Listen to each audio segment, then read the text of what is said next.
Welcome back for part 3 of the Baldur's Gate 3 history lore series focused on Descent into Avernus. If you guys missed parts 1 and 2, make sure to go back and watch those first, for these videos do follow a specific order. So now after seeing the panel from Hell, it has been confirmed that the Descent into Avernus story is the prequel to Baldur's Gate 3, so I'm really excited that I started this lore series and hopefully you guys are enjoying it. So before we get started, I want to say thank you to some recent channel members. There are some patrons as well, but I'm only going to call up the channel members on this video, for I know you guys, I think all of you guys are watching this series, but patrons be on the lookout for next video. So thank you to Robert, thank you to BB989, thank you to JG, and also thank you to Forest Walker, who is also a patron and a channel member. You rock, man. And guys, I really appreciate your support. These lore videos don't get as much attention as the other videos I do, but having people join after putting out a series like this really motivates me to keep doing content like this. So I really appreciate it, guys. If you guys end up enjoying this video, please subscribe. There'll be much more Baldur's Gate 3 content on the way.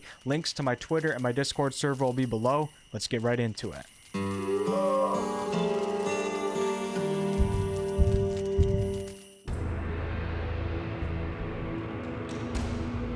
Elturel, once a prosperous city of agriculture and trade, is now a city of doom and despair, tethered by great chains that bind the city to jagged posts of infernal iron.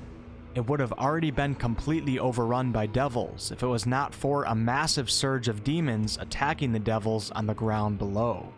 Loud, horrific sounds can still be heard hundreds of feet below as demons crawl forth from the murky waters of the river Styx to be met by the ordered forces of Avernus attempting to drive them back. Traxagor's planeshift spell has brought you and your party to the city, or what's left of the city, for much of it is in shambles. Although the city is not completely overrun yet, denizens of the Nine Hells can be seen causing havoc in every direction. Upon arrival, Lulu, your Hollyphant companion, has regained her innate spellcasting ability Light, and is starting to also regain some of her memories that she lost in the past when a devious merchant splashed water from the river Styx on her. Just the mere presence of Avernus is triggering some of these memories to come back, and they may prove useful to your party. Rhea Mantelmorn, the Hell Rider who had sworn an oath to protect the city and is currently assisting your party, advises that heading to the High Hall Cathedral might be the best plan for finding some sort of leadership in the city. On your way to the cathedral, you see 3 bearded devils going after a woman and her 2 sons. You and your party interfere just in time and capture the devils yourself. After interrogating them, you learn that the spiked posts that bind Elturel to Avernus are slowly being drawn into the ground. If this is to happen, Elturel will end up being pulled into the river Styx and all will be lost. Time is of essence. The woman you saved also reveals to your dismay that many of Elturel's citizens had died when the city was transported to Avernus. The city is now currently split into 2, with 2 bridges that once spanned a ravine in the city being all that connects the east and west sections of Elturel. High Hall is on the west side and you and your party are on the east, so you must head to one of these bridges. As you venture through the streets of horror, earthquakes rumble the foundation and buildings crumble. Spine devils, Batezus, zombies, ghouls, ghasts, and even some types of demons, such as Bulezaus, have made their way up to the city to wreak havoc, and you are forced to fight your way through some of these unavoidable encounters. Your party even spots a Narzugan, which is also known as a Hell Rider, and this powerful devil is riding a Nightmare, which is a Hell Horse. Lulu warns you and your party that this creature should be avoided at all costs. Rhea guides your party through the streets until you reach the southern bridge. On the bridge, you spot some bearded and spine devils standing guard with the orders to cut off any assistants attempting to cross the bridge. This looks to be a risky fight, but you notice that on the bridge are runes etched into the stonework. This bridge must have been consecrated in the name of Torm, the god of courage. You speak a prayer to Torm and the runes activate, dealing intense radiant damage to the fiends on the bridge, making this not nearly as much of a challenge as before. You and your party cross the bridge as the sounds of the blood war going on hundreds of feet beneath the river are amplified. Eventually you make it to High Hall, but unfortunately it seems to be a point of focus for many of the devils, as you witness as an assault on the cathedral is well underway. Sneaking your way through the rubble in the courtyard of the cathedral, your party narrowly escapes the senses of the hellhounds roaming about looking for any survivors. Once you enter the cathedral, the time for stealth is over, and you and your party fight bravely against all sorts of horrors until you find and enter into the main crypt of the cathedral, which is now the home and hiding spot for over 100 frightened Elturel citizens. An acolyte in the crypt, named Faria, tells you that Alder Ravenguard, the Duke of Baldur's Gate, is in fact leading the resistance of the city that he once had no respect for. Ravenguard had gone out with a group of guards to the city's grand cemetery to investigate the proliferation of undead in that area, but he should have returned by now. Your mission is clear, and you and your party take a tunnel under the cathedral's catacombs that leads to the outside of High Hall, and you head to the grand cemetery in search of Alder Ravenguard. Approaching the cemetery, you notice that the 10-foot high brass fence that once surrounded it has fallen in numerous places, and on top of some of the fence spikes are severed humanoid body parts. Several graves have been dug up, and a number of stone mausoleums stand vacant with their doors hanging open. You and your party head to the Chapel of Light in the cemetery, and out of nowhere, a group of Minotaur skeletons charge at your party, knocking many of you through the stained glass windows of the chapel. Fighting for your life, one of your party members, a devout follower of the god Lathander, notices runes of Lathander on the window's glass, and speaking a quick prayer reveals a glowing, powerful weapon. With this weapon, your party defeats the Minotaurs and decides to head deeper into the chapel to investigate. Arriving in the vestment chamber, you see a priest, formerly known as Gideon Lightward, standing there with two metzoliths, which were low-ranking Yugoloths. Instead of attacking you, he turns his attention to a staircase where a fiendish giant scorpion, followed by 5 dretches, rushes up. There must be a demon portal nearby. After killing the scorpion and the small demons, Gideon does not attack you, for his current focus is on killing demons in the name of the one who has corrupted him, Zariel. Your party's skilled in persuasion, and you convince Gideon that you're only here to slay demons. Gideon then reveals to your party that an armed group of humans entered the ossuary earlier. It must have been Alder Ravenguard.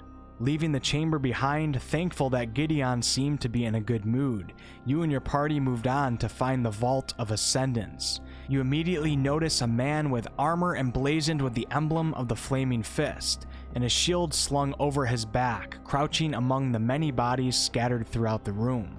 It must be Alder Ravenguard. His eyes are closed and his hands are clutching at a gold helm on his head, as if he is trying to in vain claw it off. A mixture of saintly words and cruel hissing spills from his lips.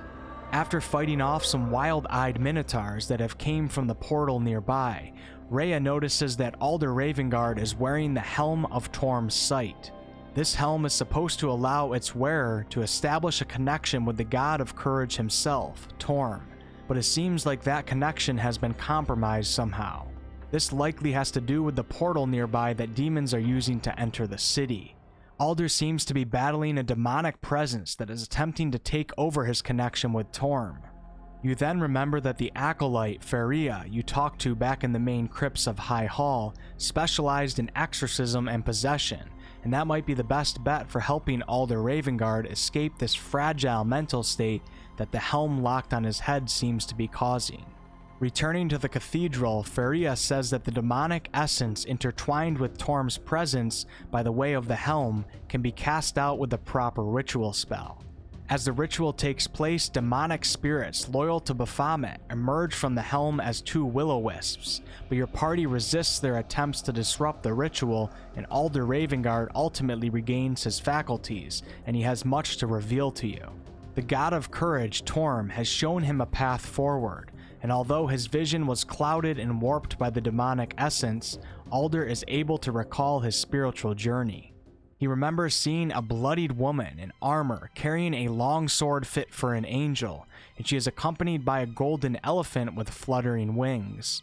An enormous loping demon threatened to devour the woman, but she plunged the sword into the ground while the winged elephant made a trumpet sound with its trunk. The demon was hurled back as an alabaster palace rose up around the sword.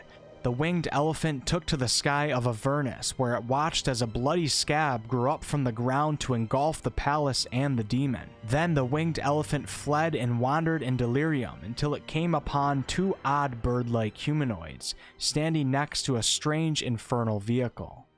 As Ravenguard recounts his vision, Lulu starts to regain back some of her memories, for she is the winged elephant that he is referring to. She specifically remembers helping a Hell Rider plant Zariel's sword in the ground and raise an impenetrable fortress around it.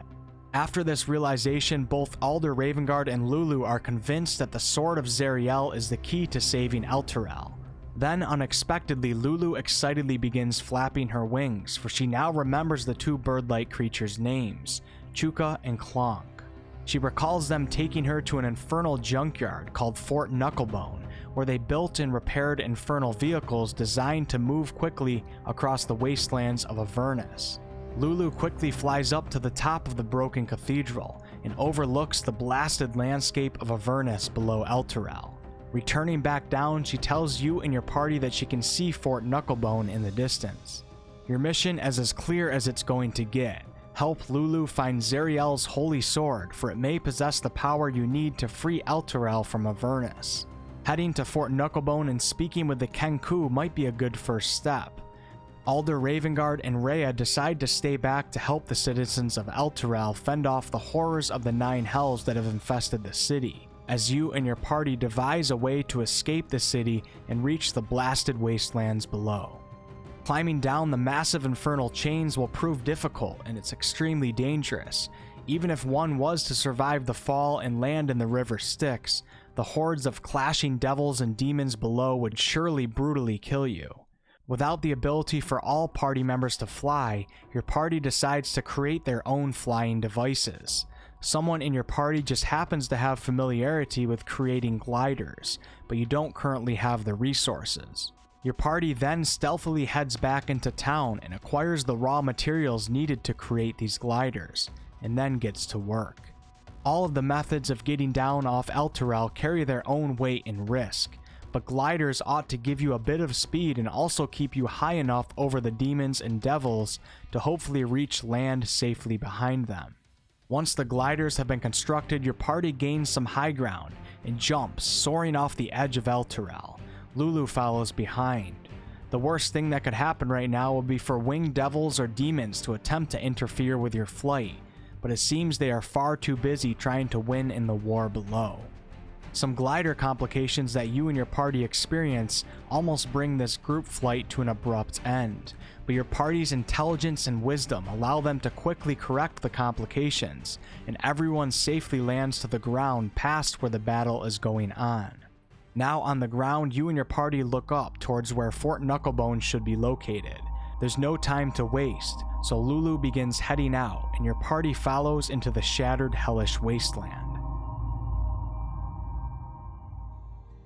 Thanks so much for watching, guys. If you guys enjoyed the video, please like, comment, and subscribe. I really appreciate it. It's a huge help to my videos. I do all sorts of content on this channel, ranging from class guides to Baldur's Gate 3 news to live streams to game reviews to game tutorials and much more. And I'd love to have some of you guys back for a future video. Be on the lookout for part 4. Until next time.